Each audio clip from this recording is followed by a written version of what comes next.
Good morning, friends. It's Kirsten here, and we are going to read The Puddle Pail today by Elisa Kleven. All right, let's get started.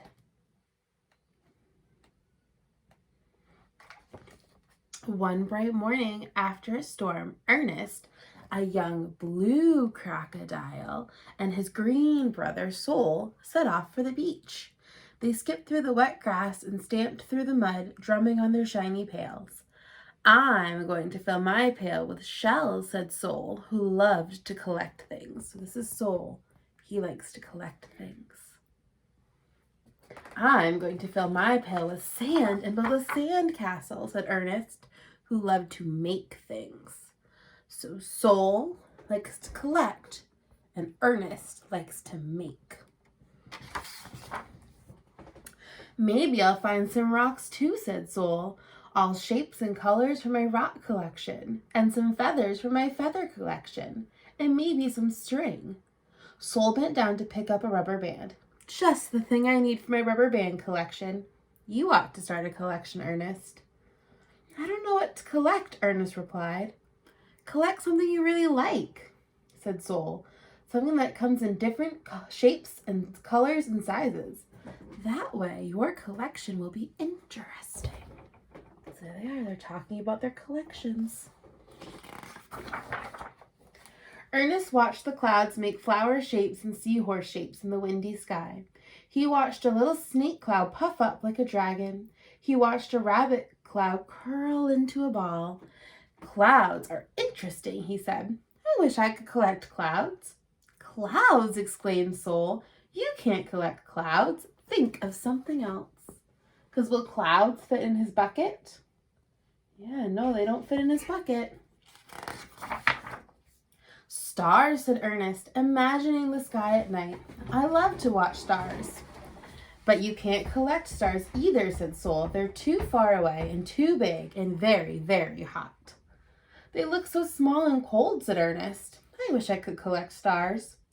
"I know," said Sol. "You could collect starfishes."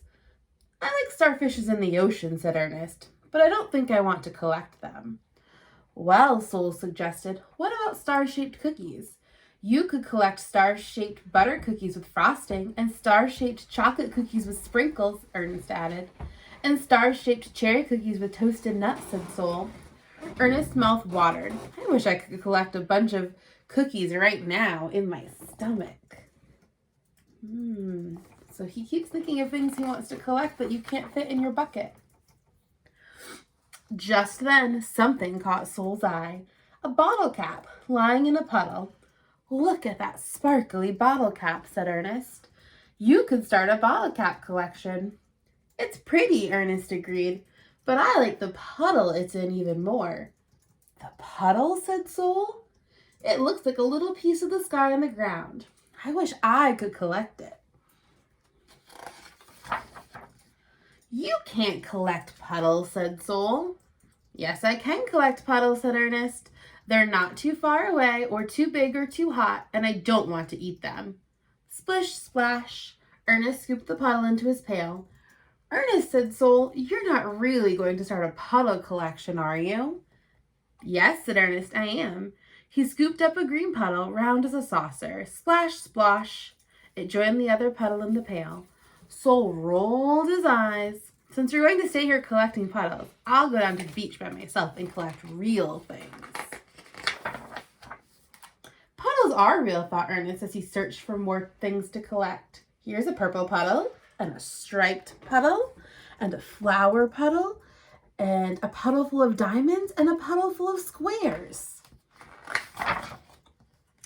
A puddle full of gumballs, and a puddle full of brooms, a puddle like a wheel, and a puddle with a pretzel in it." There's all the different puddles. "Slippery puddles, smooth puddles, lemony, lettery, cool puddles." Ernest sang a song as he scooped the puddles up. Splish, splash sang the puddles as they slid into his pail. Sol came back with his pail piled high. "Look what I got, Ernest. 12 seashells, 8 feathers, 19 little rocks, 3 clumps of seaweed, a marble, half a nutshell, and a plastic dinosaur without a head." I got a lot of puddles, Ernest announced, all different shapes and sizes and colors. Soul peered into Ernest's pail. Your puddles have all run together. They look like a pail full of ordinary water. They're one big puddle now, said Ernest. An Ernest and Soul puddle. So look, they see their reflection in the puddle. That's the weirdest collection I've ever heard of, Soul replied. What can you do with a puddle? I'll think of something. Ernest carried his pail carefully as they started for home.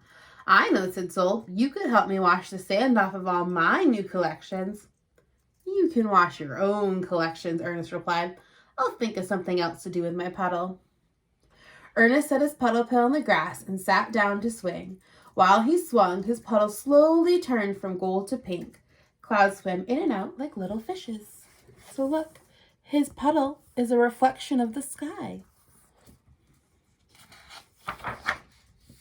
When the night stars fell, stars collected in the puddle pail and a little piece of the moon too. Look, he got to collect some stars in his pail like he wanted. The reflection from the night. Early the next morning, Ernest went out to check on his pail. A thirsty dog was drinking from it. You like my magic puddle soup? Ernest asked. The dog wagged her tail and drank some more. Leaving Ernest just enough water to paint some watercolor pictures. Ernest painted the dog, and he painted some of the clouds, and some of the stars, and many, many puddles. So he used his water to help paint some of the things he collected. Soul came by, his pail filled with flowers and acorns and leaves. I started some new collections, he said. What have you got there, Ernest? A dog, replied Ernest, and a painting collection. Oh, said Soul, what a collection, with clouds and stars and everything. I used part of my puddle collection to make it, Ernest explained. The dog drank the other part. Ernest petted the dog and looked at the clouds and the stars and the puddles shining on the grass. He felt proud and happy and hungry, too, since he hadn't eaten any breakfast yet. Let's go collect blackberries, he said, from the bushes down the road. Good idea. So he grabbed his pail. Maybe we'll find some pennies on the way, and some pine cones and gum wrappers. And maybe some shadows, too, Ernest. Shadows, said Soul. You can't. Yes, I can collect shadows, Ernest cried. He caught one for a second in his pail. Look, he caught a butterfly shadow. And when it fluttered off, he and Soul filled their pails and themselves with sweet, juicy blackberries. So friends, maybe today you can find some collections in your house, or maybe you could go for a walk and try and collect some different rocks or acorns. All right. Bye, friends.